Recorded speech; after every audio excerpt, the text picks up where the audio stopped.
It's how do we miss that? In conclusion, I have some serious questions myself for notes. And everybody who signed this letter. Until he published in the Atlantic, did you have any idea even who Richard Hanania was? Or if there were any other Substacks active that you might not want to be on the platform? I guess is no. Nope. Did you ask how much Substack actually profits from this content and whether it would be more costly legally to restrict creators and deal with the censorship lawsuits or allow people the leeway to self-manage the platform? I'm willing to bet they aren't keeping them from being banned for the money. And that 10% Substack gets isn't even enough to hire a content moderator or pay a lawyer. Jonathan Katz in the Atlantic and Marissa Cabas are bullies, and we are all playing their game and filling their agenda to keep the spotlight on one of the few places you can openly question established narratives without suppression. Today, it's Nazis. Tomorrow, it's the people who support the Palestinians. Then, it's those who challenge Big Pharma for the next pandemic that all the bigwigs have been teasing and warning about. This is what they are trying to do. Now, this person says that even privately owned social media platform exists only for profit maximization and market domination. Your question or thought is like wondering why there's so much water on Earth. No, not at all. What we're saying is you have to weigh the risk versus the cost. Risk versus reward.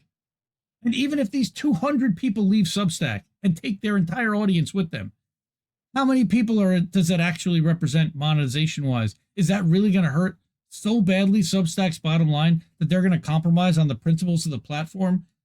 And by the way, none of them has as big a platform as even Matt Taibbi, let alone Barry Weiss and some of the other people who have signed off on that other letter. And that is what... And that's what Fisto has said to me privately, is that if you look at just the straight dollars of this and the economics, Substack is going to, in the end, side with the larger creators that are generating more revenue for their platform. Now, they have not responded other than having somebody restack L's note. But my guess is that based upon who their large investors are, being Andreessen Horowitz and Y Combinator, and that they are VC funded, which is tied into the DEI and ESG movements, they're going to be forced and pushed by their investors to respond in some way, shape, or form, which is disappointing. I hope they hold the line, because we've talked about Substack and Rumble being under assault from a multitude of apparatus, one of them being Congress. And one of the speculations is that, and if you look at Jonathan Katz's background, he spent time early on covering the Defense Department. Does he have connections with the security state?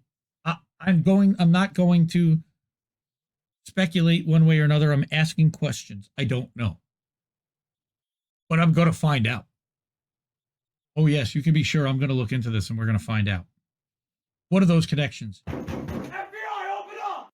Well, Fisto is convinced that the censorship industrial complex and maybe even the CTI League are involved in sowing discord and implanting this story somehow. And in the escalation and amplification of this story somehow. And of course, we all know that the censorship industrial complex has agents with large platforms on Substack. They have to. They're everywhere. They're in 72 countries, according to the CTI League. We've got to fight this. I mean, I'm standing and punching, and it feels like very lonely out there. There are several that stand with us and several that have large platforms, and they're most concerned that they've seen their freedom of speech at some point either taken away or somebody close to them has been. And they know those dangers of that slippery slope. Even if they don't like what's being published or they don't like the creator or don't think personally that they should be monetized. It's not their call, just like it's not my call. And it's not your call, Jonathan Katz. It's up to Substack Legal, primarily. And remember that because these are VC tech bros, they're going to listen to their lawyers first. It's not even going to be Andreessen Horowitz and the venture capitalists. It's going to be the lawyers that decide, how this is responded to and if. And it may take a day or 2 or 3 or 4 for all the executives to roundtable, get together, decide how they want to approach this as a platform and respond after corrections from their legal team. And that may take 3, 4, or 5 days, Marissa and Jonathan. So I'm sorry if they're not necessarily going according to your timeline, if they choose to respond to you at all, which they don't have to. The entitlement that drips off of these people is disgraceful. Disgraceful. You are no better than us, than any other performer here on this platform, than any other creator here on this platform. I don't give a shit how big your audience is. Take it and get the fuck out if you don't like it. And that's what most of us are standing up collectively and saying.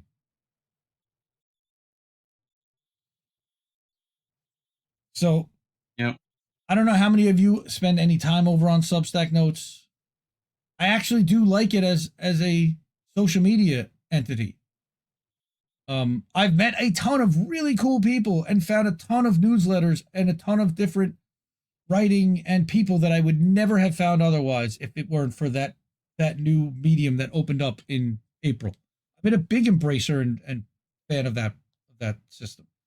And if I really want to, I can block Jonathan Katz and I can block Marissa Katz. I'd rather fight with them because I don't want them running around spewing this bile unchallenged. But that's up to me. Yep. If it's bothering my mental health so bad that I can't get past it, I can block their ass and move on. I never have to worry about it again. That's the beauty of what this platform has created for everyone.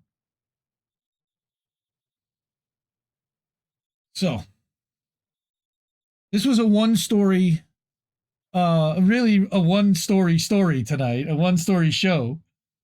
But it featured a lot of different articles from a lot of people you may not have already heard of. And that's one of the things I love to do here. I love showcasing independence. I love platforming people who write over on Substack. And I like making fun of people that are trying to come after us and censor what we're trying to say, think, and do. And steer that narrative management on behalf of the Atlantic. We see you. Yes, we see you. All right. One more time, I'm going to put up the donate links. If you guys could really hook us up, I really appreciate it so much.